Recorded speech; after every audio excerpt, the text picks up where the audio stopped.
Odile? Tout ce qui est nouveau est de ce fait automatiquement traditionnel.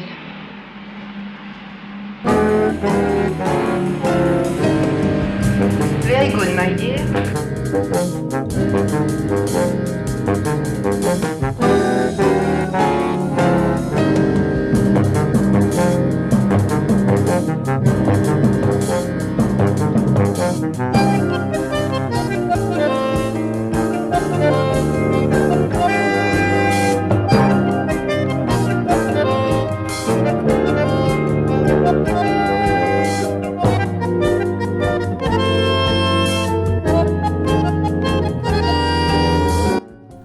Godard's seventh feature film, Bande, or A Band of Outsiders, as it's known in the North American translation, is a film that made a huge impression on critics and audiences alike in 1964 when it was released.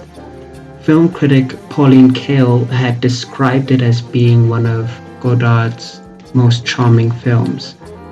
We follow these two young men, Franz and Arthur, who seduced this young naive girl named Odile, who lives in a wealthy villa with her aunt, with a wealthy lodger as well. After Odile tells Franz and Arthur of the money that's hidden in her aunt's villa, the two men then decide to use the girl in order to rob the money. Il est à lui ou à elle l'argent? Oh non, pas à elle. Qu'est-ce qu'il en fait? Pourquoi il le cache? Je ne sais pas. Mais je ne sais pas. Peut-être pour ne pas le déclarer aux impôts.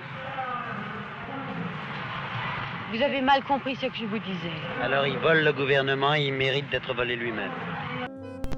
The fascinating thing about Godard's film is that it is a crime drama that actually takes its cues from the American neo-noir gangster films of the 40s and plays with that concept and then ends up giving you something that's completely new and exciting.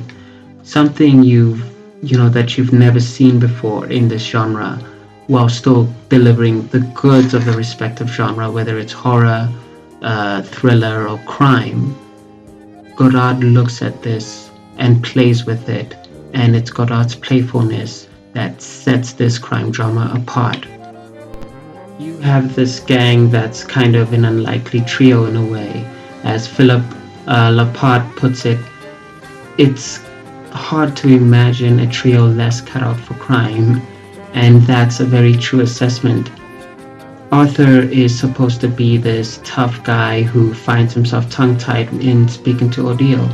Franz randomly steals a book whilst in mid-robbery, and Odile, who has the cadence of an almost too innocent schoolgirl, agrees to commit a crime almost as a way of keeping the attention of these two men. Throughout the film, we see these young people almost play at this fantasy robbery in preparation, like school children playing pretend. In the beginning of the film, we even see Franz and Arthur sort of playing at violence that they see in films, like school children. C'est le 13 juillet 1891 que Billy the Kid fut lâchement assassiné dans le dos par le shérif de Tombstone, Pat Garrett.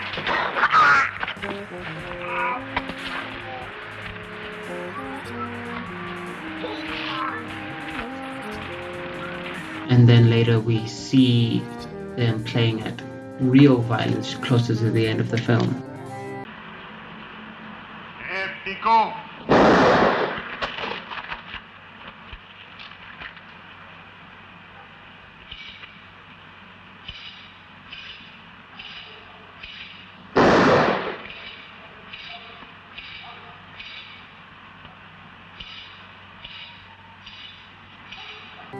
Even in the way that Godard depicts violence in the movie, it's in a very playful way.